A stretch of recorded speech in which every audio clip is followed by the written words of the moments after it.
Bom, pessoal, voltamos aqui com a aula 7, com a segunda parte da aula 7, para ser mais específico, e hoje nós vamos conversar sobre sistemas de ordem superior. Então, nós estudamos a resposta de sistemas de primeira ordem, que a gente viu que são respostas do tipo exponencial, e nós vimos e nós também estudamos a resposta de sistemas de segunda ordem para a entrada do tipo degrau. E nesse tipo de resposta, o que a gente notou foi que para algumas localizações de polos, por exemplo, para polos reais distintos ou para polos reais semelhantes, a resposta da planta é aproximadamente a resposta de primeira ordem. Contudo, quando a resposta é do tipo subamortecida para que se em qual intervalo mesmo? Para que se entre 0 e 1. Nós vimos que a resposta do sistema ela apresenta um sobressinal, um período oscilatório e depois converge para um certo valor. Como é o exemplo da posição do aeropêndulo que a gente conversou. Mas o que acontece quando o sistema tem uma ordem mais elevada, por exemplo, quarta, quinta ordem? E se todos os exemplos que nós vimos até agora, a planta não tinha zeros? E se eu tiver um zero no meu sistema, será que a resposta fica mais rápida, mais lenta? Então é isso que esse trecho de aula visa estudar. O que eu posso já adiantar para vocês, eu acho legal fazer isso, é que nós vamos parar nossos quesitos de desempenho, nossa análise analítica, em sistemas de segunda ordem. Daqui para frente a gente vai tirar conclusões sobre os efeitos de elementos adicionais. Então, o que vai acontecer com a resposta se eu tiver dois polos complexos conjugados e um zero a mais? O que vai acontecer com a resposta se eu tiver esse mesmo cenário, só que com um polo a mais? Tudo bem? Então, vamos pensar aqui na forma geral de sistemas que a gente está trabalhando. Nós temos um polinômio do denominador, que normalmente a gente está chamando de d pequeno de s, né, d minúsculo de s. E nós temos um polinômio do denominador, que estamos tipicamente chamando de n de s, de numerador. E se nós considerarmos que temos que todos os polos e zero são reais e distintos, quer dizer que esses polinômios podem ser escritos em termos desses zeros e polos. Isso é, S mais E1, S mais E2, que vai multiplicar S mais E3 até S mais EM.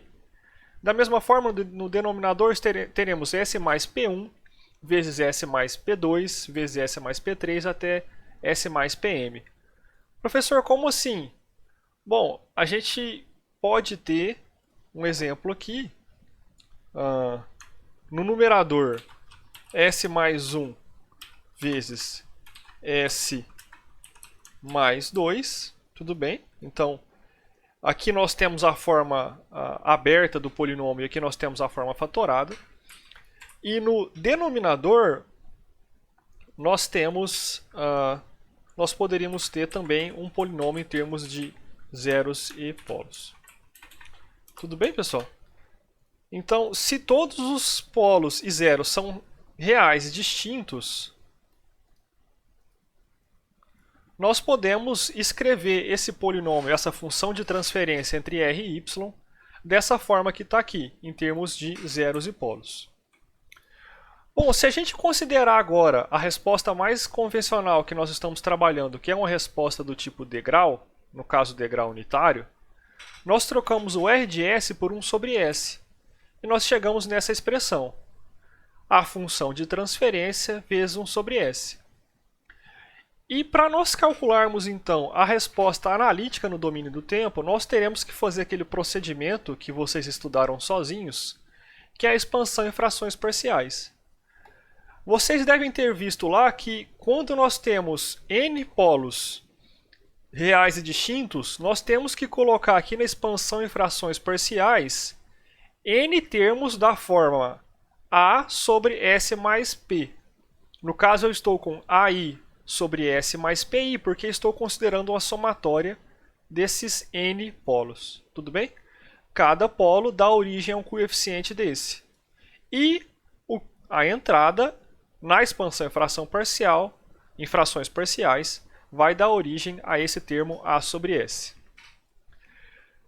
Bom, os coeficientes A e AI são as amplitudes associadas às transformadas inversas desses elementos. Por exemplo, a gente já viu isso, que a transformada inversa de Laplace de A sobre S vai ser simplesmente A para t maior ou igual a zero. E a transformada inversa de Laplace de AI sobre S mais PI vai dar origem a um termo que a gente já viu, que é AI vezes exponencial de menos PI vezes o tempo. Tudo bem? Nós também já conversamos que quanto mais distante o polo, mais rápido essa exponencial converge. E esse termo que multiplica a exponencial, o que a gente está chamando de resíduo, então esse resíduo que multiplica as respostas no domínio do tempo, eles vão definir a importância ou a amplitude de cada um desses componentes da resposta no domínio do tempo na resposta total. Então, de novo, cada resíduo ele dá para a gente a importância do polo na resposta completa do sistema. Tudo bem? E se esse resíduo for pequeno, então a importância daquele termo, ou daquele modo, ou daquele polo na resposta completa, ela é pequenininha. Então, o que eu estou querendo dizer? Imagina que para um dado AI, para um dado I, o AI é pequenininho, por exemplo, 0.0001. Quer dizer que aquele polo PI associado a esse resíduo tem uma importância muito pequena na resposta. Entenderam a ideia? Então, nós temos dois cenários que nós podemos desprezar um certo polo. O primeiro é que, se tiver um zero muito próximo ou sobre algum polo, os resíduos desses polos serão pequenos. Como assim, professor? Vamos imaginar uma função de transferência aqui, ó, dada por S mais 1, certo? E no denominador nós temos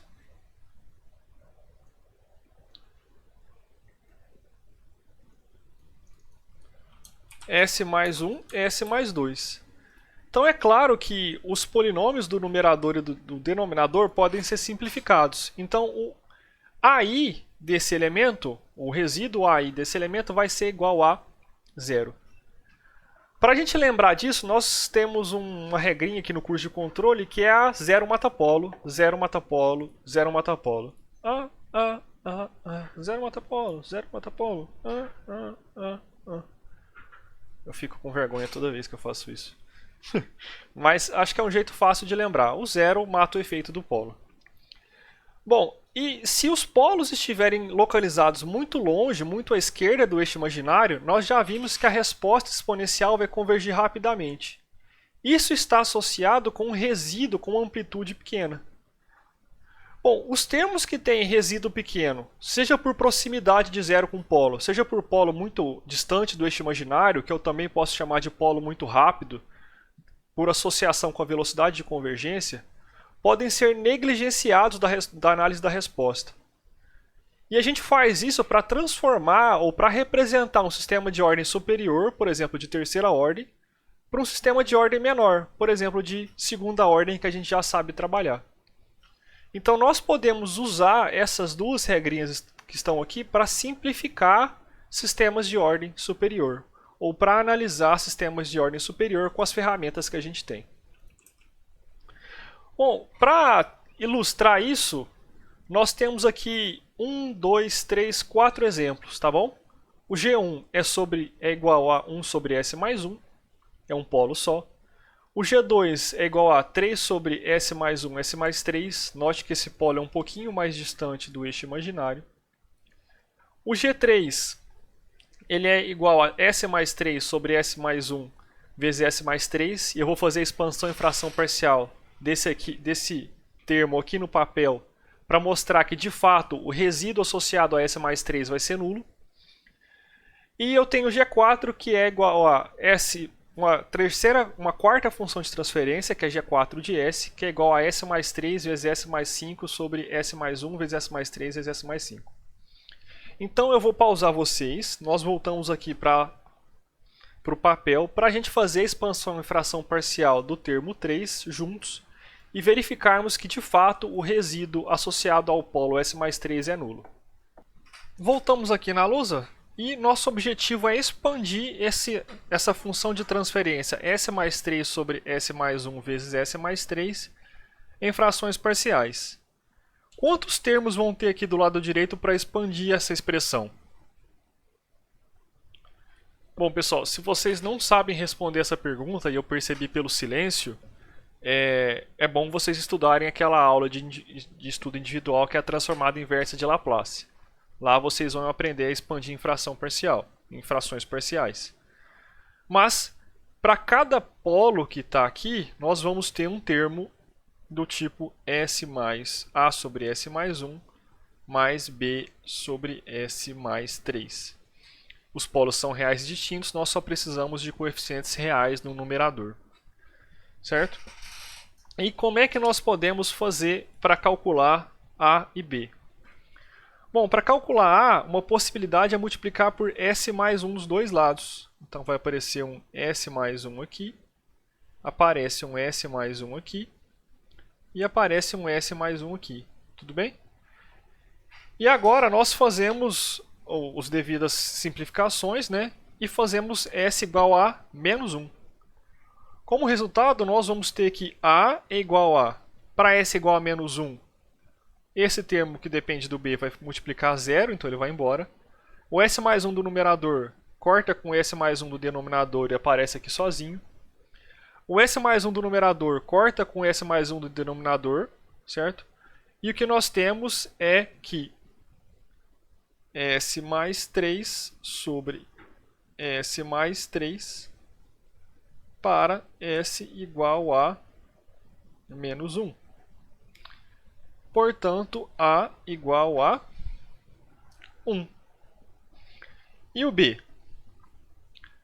O B é a mesma coisa. Nós multiplicamos dos dois lados agora por S mais 3. Então aparece S mais 3, S mais 3 e S mais 3 aqui. Quando nós fizermos o S igual a menos 3, o termo que depende de A vai multiplicar a 0, ele vai embora. Tudo bem?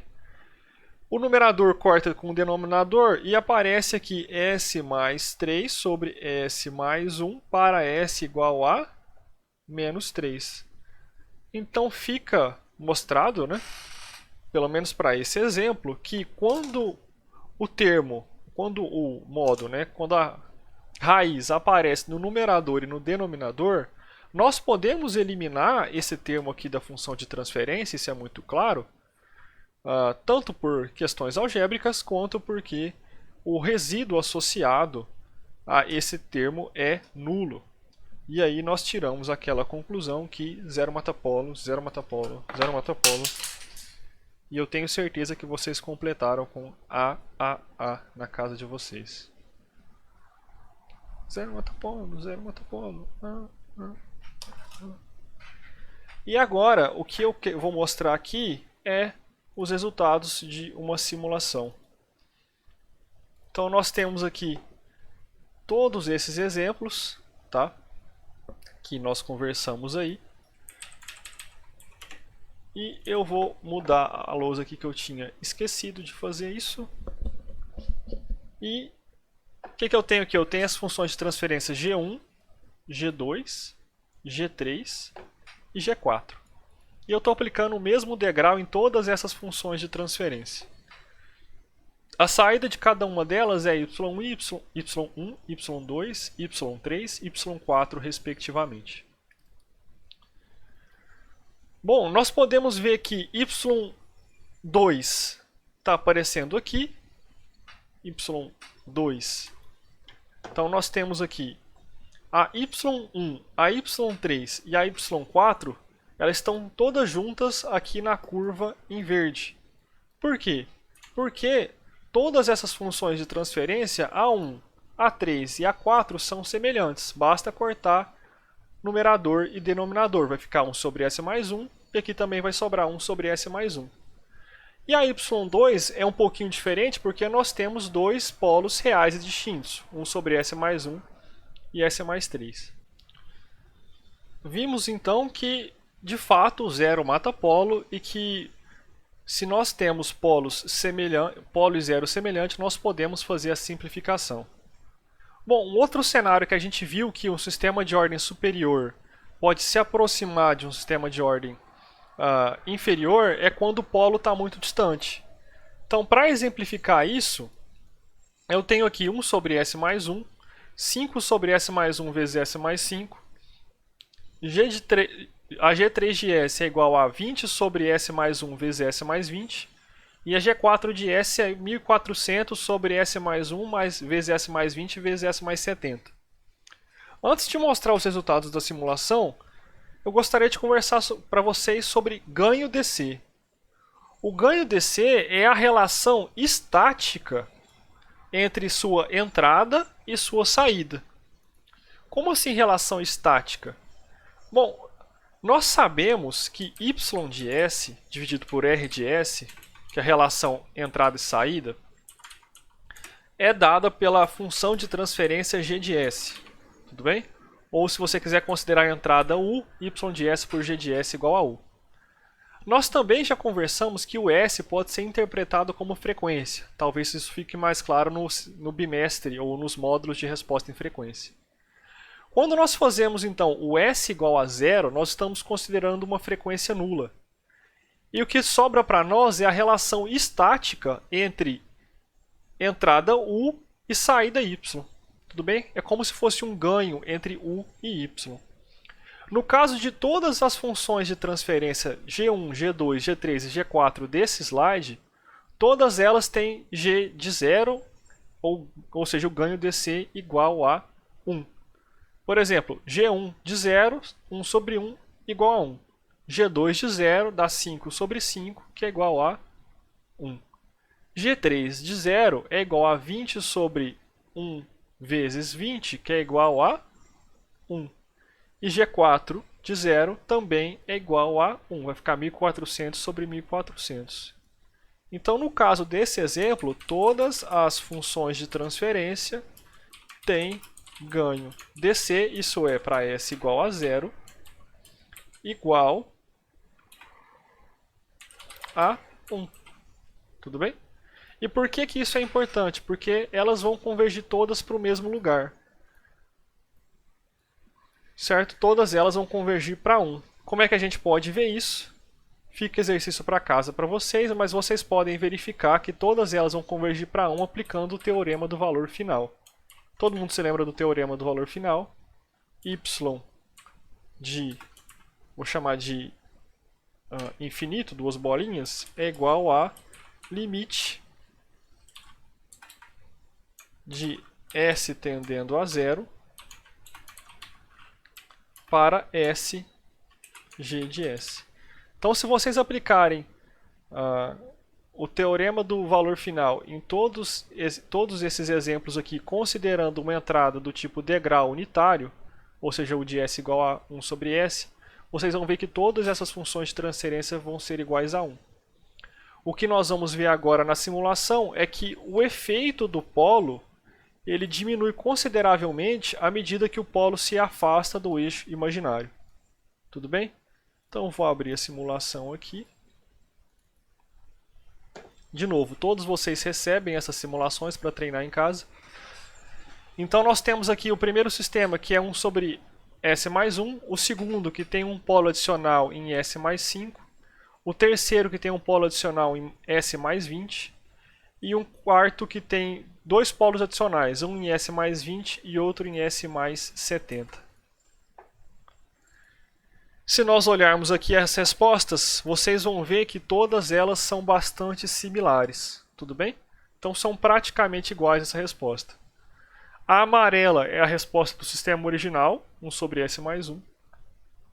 A azul é a resposta que tem um polo adicional em mais 5, 1 sobre S mais 1 e 1 sobre S mais 1 vezes S mais 5. A verde, o polo adicional, a laranja, o polo adicional em S mais 20. E a laranja, dois polos adicionais, um em mais 20 e outro em mais... E a verde, dois polos adicionais, um em mais 20 e outro em mais 70. Nós podemos ver que as respostas são bem similares. Na prática, nós podemos considerar tais respostas iguais. Ou seja, os efeitos desses polos mais distantes do eixo imaginário podem ser desprezados ou negligenciados da resposta, desde que nós lembremos de manter o ganho desse, o ganho para S igual a 0. Professor, mas a gente viu um cenário isolado, que são todos polos reais e distintos. O que acontece se nós tivermos polos complexos conjugados?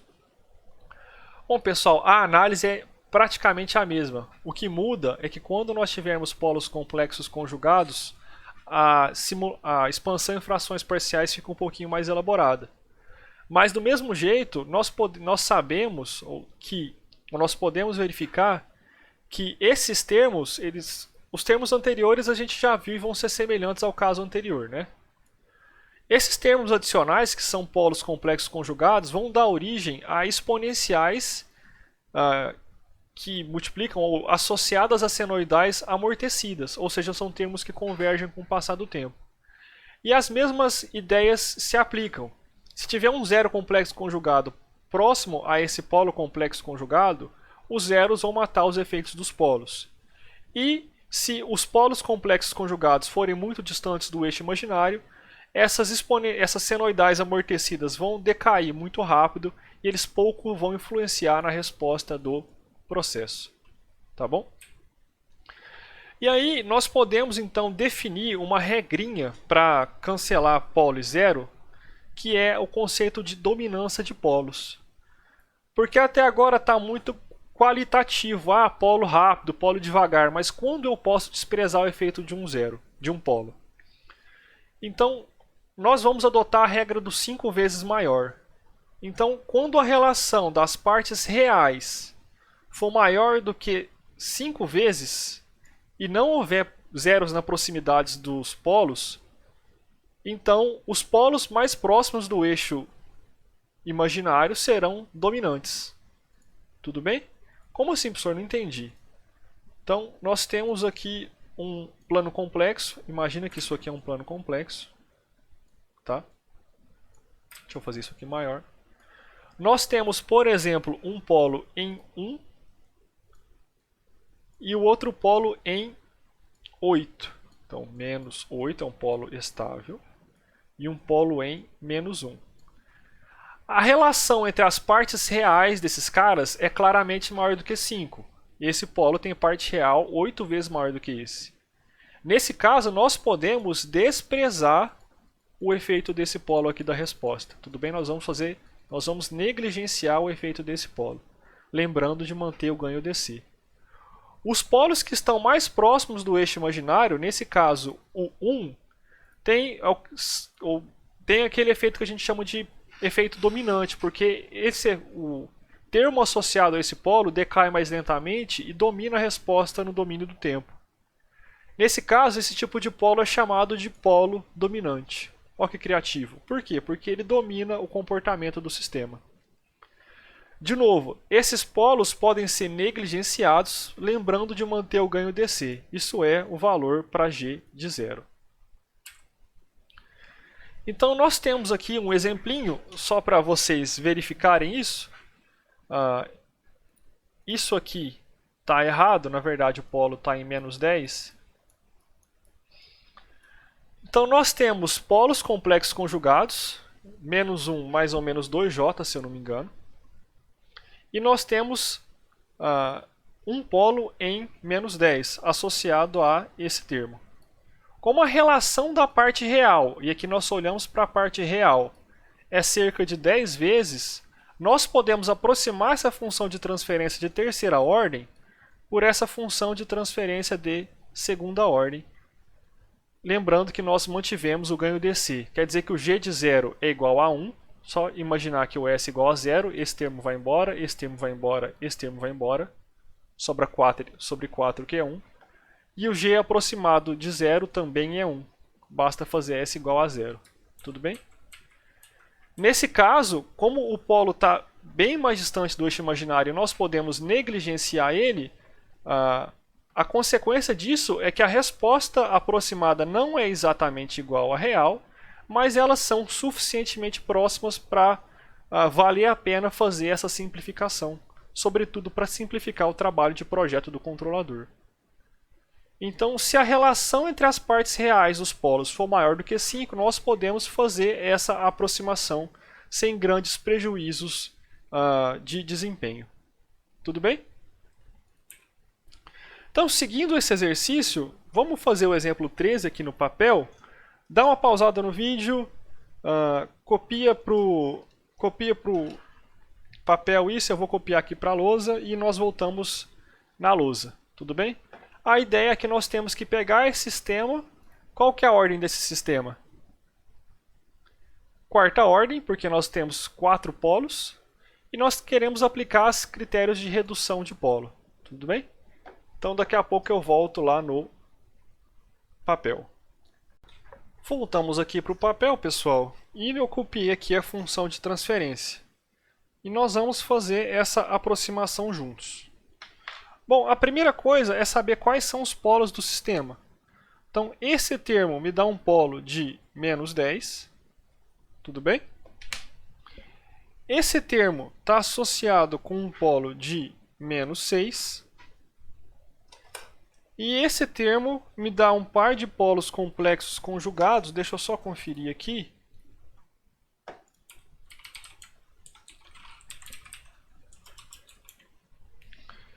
Menos 1, mais ou menos, eu acho que isso é raiz de 2.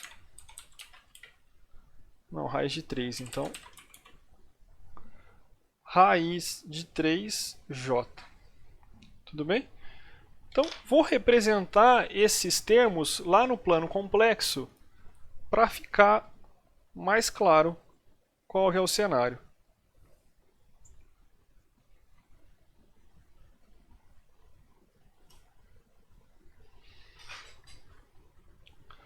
Então, nós temos um polo em menos 10, que está aqui.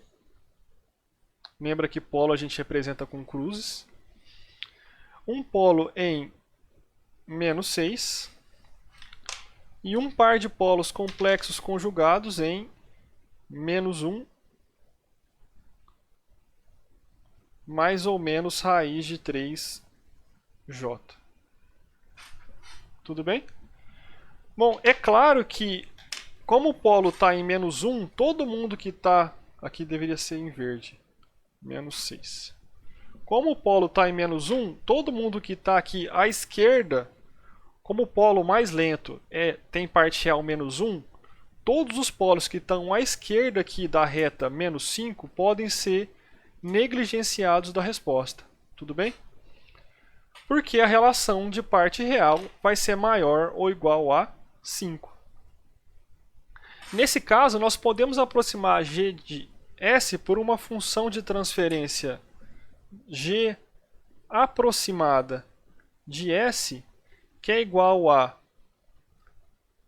1 sobre s ao quadrado mais 2s mais 4.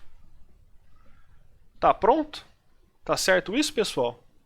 Sim ou não? Não, né? Por quê? Porque a gente tem que lembrar de manter o ganho dc quando a gente fizer a aproximação de g de s para uma função aproximada. Tudo bem? Então eu vou adicionar aqui uma constante que eu vou chamar de alfa.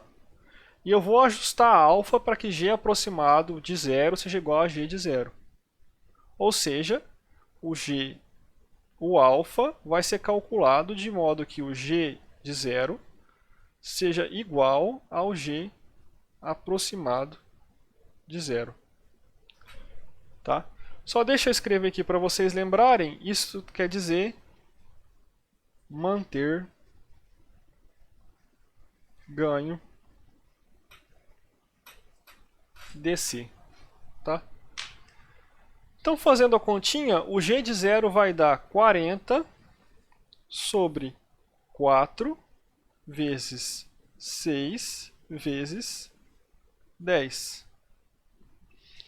E o g aproximado de zero vai dar alfa sobre 4. Vou cortar o 4 e o 10 com o 40. Vou passar o 4 multiplicando e vou simplificar por 2. O alfa igual a 2 terços. Agora sim, o g aproximado de S é uma aproximação válida para o g de S. Tudo bem? E nós reduzimos um sistema de quarta ordem, para uma simplificação de segunda ordem. Tá bom?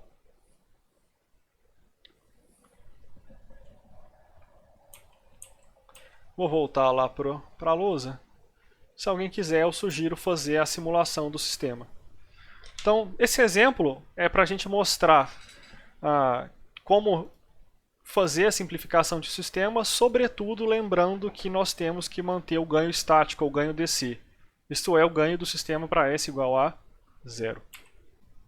Temos aqui então, pessoal, uma figura que vai resumir a ideia de dominância de polos. Nesse primeiro quadrante, nós temos um par de polos complexos conjugados em -1, mais ou menos um J, e um polo em -6 que está próximo de um zero ali em, sei lá, -5.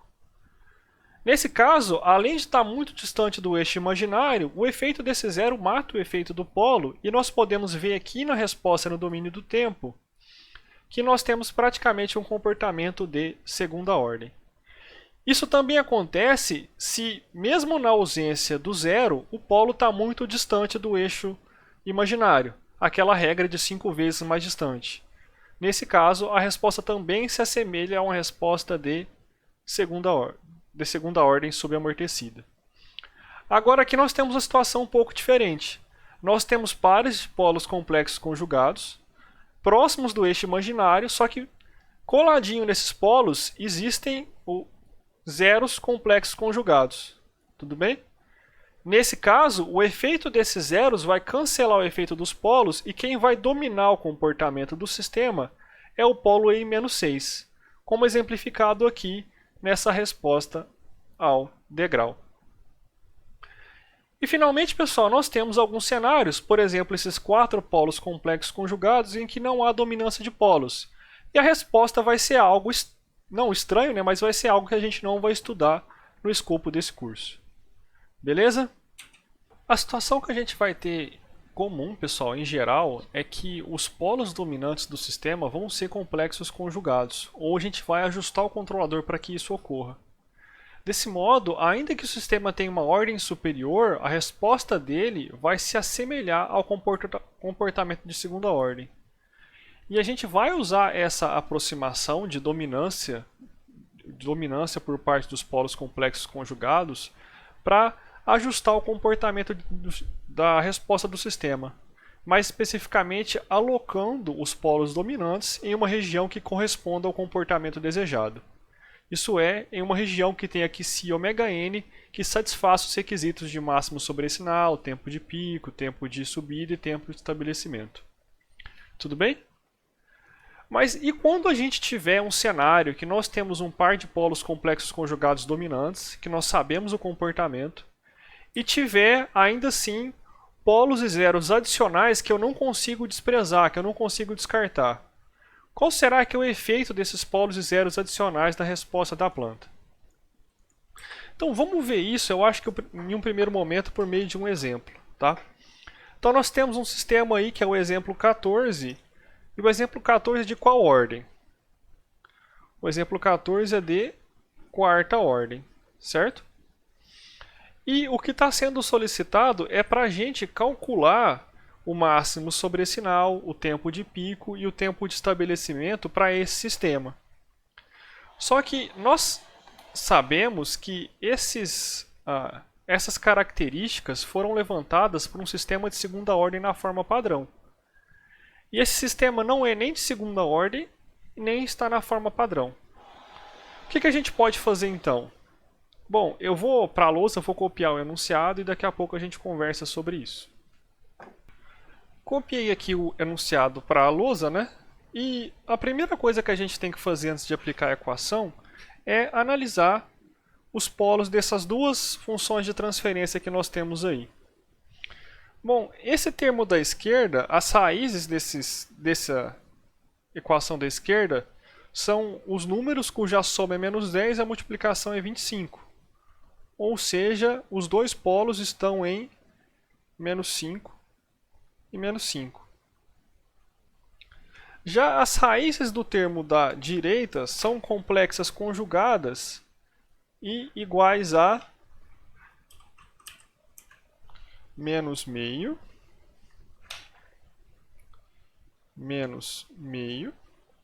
mais ou menos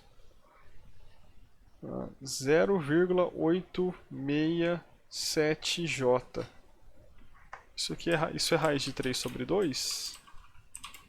Isso é raiz de 3 sobre 2, tá? É raiz de 3 sobre 2. Então, o cenário que nós temos aqui no plano complexo, deixa eu só desenhar ele aqui rapidamente.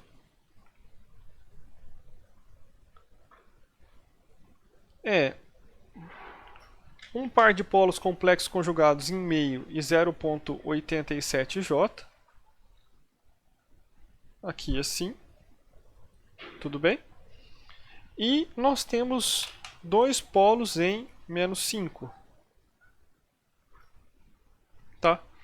Obviamente, a razão entre esses polos, entre a parte real desses polos, é maior do que 5. E nós podemos, então, obter uma função de transferência g aproximada que é igual a 1 sobre s ao quadrado mais s mais 1. Tudo bem? E essa expressão, sim, está na forma quadrada. Note que o g aproximado de zero é igual ao g de zero, portanto, as funções têm ganho dc igual. Bom, comparando essa forma com a forma padrão, nós conseguimos tirar que ωn ao quadrado é igual a 1, portanto, o ωn é igual a 1. Nós também tiramos que 2 que si ωn é igual a 1, portanto, que si vale meio. Tá? E agora basta nós aplicarmos as formulinhas que estão lá no formulário para calcular máximo sobre sinal, tempo de pico. Deixa eu anotar aqui o que foi pedido. Máximo sobre sinal, tempo de pico e tempo de estabelecimento. Tá? Então agora basta substituir esse QC e esse ωn aqui nas expressões que nós já obtivemos para máximo sobre sinal, tempo de pico e tempo de estabelecimento. Tudo bem? Isso é feito simplesmente por substituição de fórmula. Não vou ficar fazendo isso aqui com vocês, mas o que a gente vai ter é que o máximo sobre sinal vai ser igual a 16,3%, vírgula, o tempo de pico vai ser igual a 3,63 segundos e o tempo de estabelecimento vai ser inferior a 8 segundos. Lembra que esse tempo está associado com a envoltória. Tudo bem, pessoal? E agora eu vou abrir lá a simulação para vocês para a gente verificar o que aconteceu com o polo adicional. Então, estamos aqui na simulação. Para definir a função de transferência, eu fiz aquela definição da variável auxiliar S. Tá? Você pode definir ela dessa forma que está aqui no código ou assim. São equivalentes. E eu defini a função real, que é 25 sobre s ao quadrado mais 10s mais 25 vezes s ao quadrado mais 10s mais 1. E eu defini também a função aproximada que nós calculamos juntos. Estou simulando a resposta ao degrau da função real e da função aproximada. Bom, compilando o código, nós temos aqui a função real em azul e a função aproximada em laranja. Bom, a função real é uma função com 4 polos. E a função aproximada é uma função com 2 polos. Primeiro, o comportamento delas é parecido, só que a presença dos 2 polos adicionais na função real deixa a resposta mais lenta e mais amortecida. Tudo bem? Então, a presença desses polos adicionais que existem na função real, ela é uma função de quarta ordem, enquanto a função aproximada é de segunda ordem, deixam a resposta mais lenta e mais amortecida. Tudo bem, pessoal? Bom, também eu gostaria, antes de prosseguir, comentar que você pode comparar com uma forma padrão, colocando a função de transferência na forma padrão e tirando uma constante aqui da função de transferência. Às vezes essa metodologia é necessária, inclusive tem um exercício lá na lista de vocês que para achar que esse é ômega n, vocês têm que tirar uma constante do numerador, colocar uma constante em evidência. Tá bom?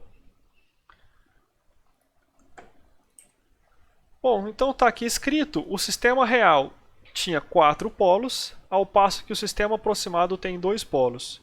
E o que nós vimos foi que a presença dos polos adicionais no sistema real deixou a resposta desse sistema mais lenta e mais amortecida. Bom, agora eu tenho aqui um sistema, de novo, com 2 polos, e nós temos um zero adicional em mais 5. E está sendo solicitado para novamente calcular máximo sobresinal, tempo de pico, tempo de estabelecimento. Tudo bem? Vou pausar o vídeo e nós voltamos lá na nossa lousa. Voltamos aqui na lousa, pessoal, e nós temos os polos em menos meio, mais ou menos 0,867J, e nós temos um zero em menos 5. Tudo bem? E para calcular o que se ômega n, eu vou ignorar esse polo mais distante e definir uma função aproximada aqui, que é igual a 1 sobre s ao quadrado mais s mais 1.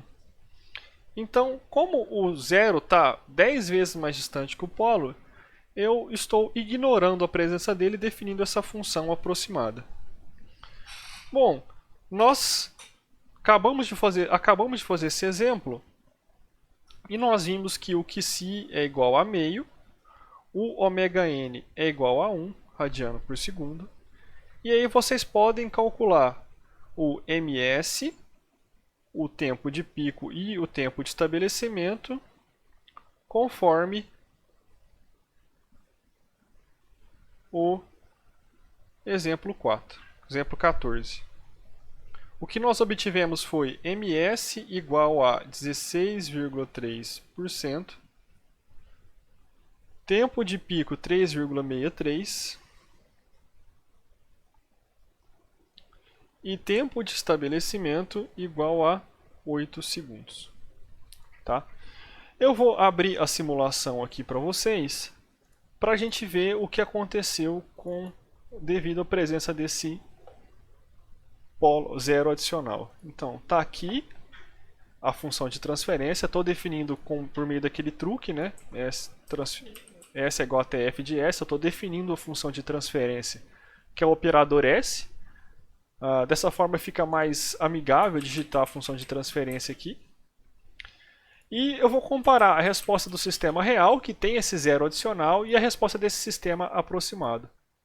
Tudo bem? Então, aqui nós temos as duas respostas. Em azul, novamente, a resposta do sistema real, que tem um zero a mais, e a resposta do sistema aproximado, que é o laranja, que só tem 2 polos complexos conjugados.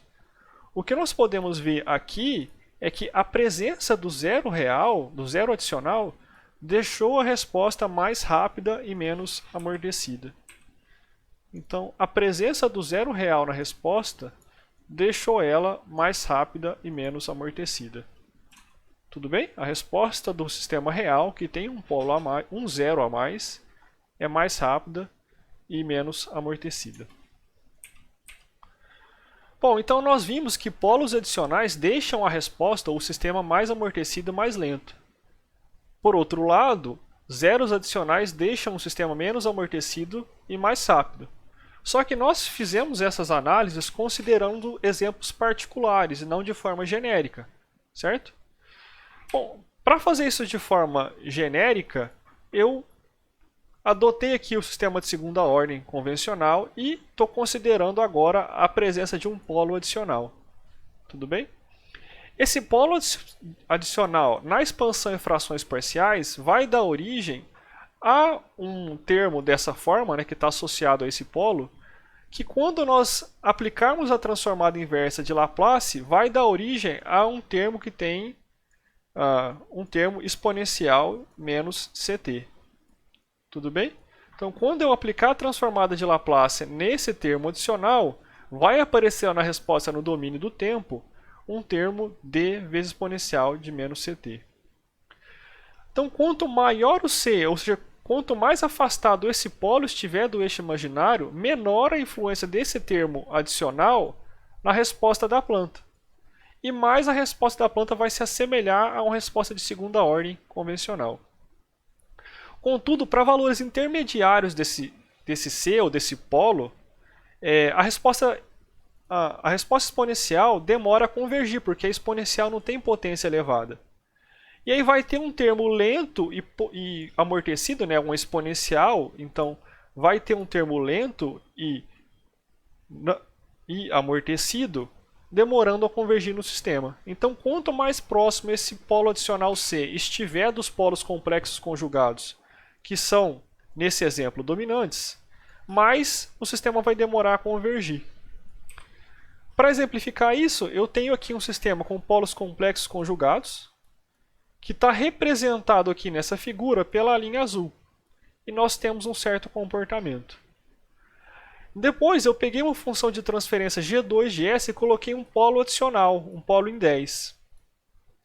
E o que aconteceu, a gente pode ver aqui na linha vermelha, com tracejada, né, que a presença desse polo adicional em menos 10 deixou o sistema mais lento e mais amortecido. Olha lá, ele demora mais para chegar no pico e o pico é menor. E à medida que esse polo adicional vai se aproximando dos polos complexos conjugados dominantes, a resposta fica cada vez mais lenta e mais amortecida. Tudo bem? Então, a presença e a proximidade desse polo a mais deixa a planta mais lenta e mais amortecida. E se você tiver mais polos reais, ela vai ser mais lenta e mais amortecida. Já quando eu tenho um zero adicional, eu posso separar a resposta na resposta real do sistema, tudo bem? Ponderada por meio do numerador constante, ou seja, com S igual a zero, então é um fator de escala, mais um termo derivativo, porque aparece um S multiplicando o Y de S aqui. Se esse termo A, se esse fator de escala for muito elevado, o fator derivativo ele influencia pouco na resposta. Só que à medida que esse termo vai diminuindo, esse fator derivativo, esse elemento derivativo, e derivativo vem do fato de ter uma multiplicação por S na frequência, o que está associado com uma derivada temporal no domínio do tempo, esse fator derivativo começa a fazer efeito na resposta e ele tende a deixar o sistema cada vez mais rápido e mais oscilatório. Se vocês pensarem ou se lembrarem, derivada está associada com a taxa de variação. Então, esse fator derivativo tende a aumentar a oscilação do sistema. Para exemplificar isso, eu tenho aqui aquele mesmo sistema do item anterior, novamente indicado pelo comportamento da linha azul. E agora eu adicionei um zero em menos 10. E a resposta, aqui representada pela linha tracejada vermelha, devido à presença desse zero adicional, ela é mais rápida, ou seja, ela atinge o pico primeiro, só que ela é menos amortecida. Pode reparar que o pico dela é maior. À medida com que esse zero se aproxima dos polos complexos conjugados dominantes, que são as raízes do denominador, a resposta fica cada vez mais oscilatória e menos amortecida. Ela fica cada vez mais rápida e menos amortecida. Tudo bem? Então, o resumo da ópera para sistemas de ordem superior é que, primeiro, a gente vai tentar aproximar os sistemas de ordem superior para sistemas de ordem menor que nós conhecemos o comportamento. A primeira regrinha que a gente viu para tentar aproximar um sistema de ordem superior para sistemas de ordem inferior é o zero matapolo, zero matapolo, zero matapolo. E eu sei que na sua cabeça aí você completou com A. E também o critério de dominância de polos. Como é que é o critério de dominância de polos mesmo, pessoal? Muito bem. Se a parte real dos polos, se a relação entre a parte real dos polos for maior do que 5, você tem que um certo polo, ou um par de polos complexos, é dominante em relação a esse outro polo com a parte real muito grande. E você pode negligenciá-lo da resposta do sistema ou da função de transferência. Se você não conseguir reduzir a ordem do sistema tanto por zero matapolo quanto por dominância, tenha em mente que os zeros adicionais vão deixar a resposta mais rápida e mais oscilatória. Mais rápida, só que mais oscilatória ou menos amortecida. E polos adicionais vão deixar essa mesma resposta mais lenta e mais amortecida. E é isso o que melhor a gente pode fazer com o conhecimento que a gente vai ver nesse curso. Então nós sabemos como sistemas de primeira ordem se comportam, nós sabemos como sistemas de segunda ordem se comportam, e se o sistema tiver uma ordem superior, nós vamos tentar ou reduzi-lo ou estimar o que vai acontecer com a planta devido à presença de zeros e polos adicionais. Essa fecha a aula sobre sistemas de segunda ordem. Então nós vimos o que é um sistema de segunda ordem, nós vimos diferentes comportamentos de sistemas de segunda ordem, polos reais iguais, reais distintos, sistemas criticamente amortecidos, sistemas instáveis, osciladores e, por último, o caso subamortecido, que é o caso de maior interesse para nós, que é o caso subamortecido. E é claro que vocês se lembram que o cenário subamortecido está associado com que se em uma faixa que é, muito bem, entre 0 e 1. Tá? Então, considerando esse cenário subamortecido, nós definimos alguns critérios de desempenho. Em particular, nós definimos 4. Quais são? Tempo de pico, tempo de estabelecimento, máximo sobre esse sinal e tempo de subida. Aprendemos a relacionar esses requisitos de desempenho com Qi e ômega n, com a localização de Qi e ômega n no plano S. E, por fim, vimos como nós podemos trabalhar com sistemas de ordem superior. Basicamente, nós aprendemos a reduzir a ordem de sistemas e também a estimar o que acontece com a resposta da planta na presença de zeros e polos adicionais. A próxima aula é um estudo individual de vocês. Vocês vão ler sobre erro em regime estacionário e tipo de sistema. Não confundir tipo de sistema com a ordem. Enquanto a ordem é a potência de S no denominador, né, que está associado com a maior derivada da saída, tipo de sistema está associado com o número de polos na origem, ou seja, com o número de integradores. Então, número de polos na origem. Tudo bem? E vocês vão ver que o número de polos na origem ele é mandatório para obter erro de regime estacionário ou nulo, ou seja, obter uma boa precisão. Então vocês vão aprender isso sozinhos. E no final da aula que vocês vão ler a próxima, vão ter outros critérios de desempenho. Porque não necessariamente nós temos somente os critérios de desempenho de máximo sobre sinal, tempo de pico e tempo de estabelecimento. Existem outros critérios mais quantitativos, que são a integral do valor absoluto do erro ponderado pelo tempo, a integral do erro ao quadrado e a integral do valor absoluto do erro, ITAE, ISE e IAE. Tudo bem? Boa leitura e nós nos encontramos na aula 9. Valeu!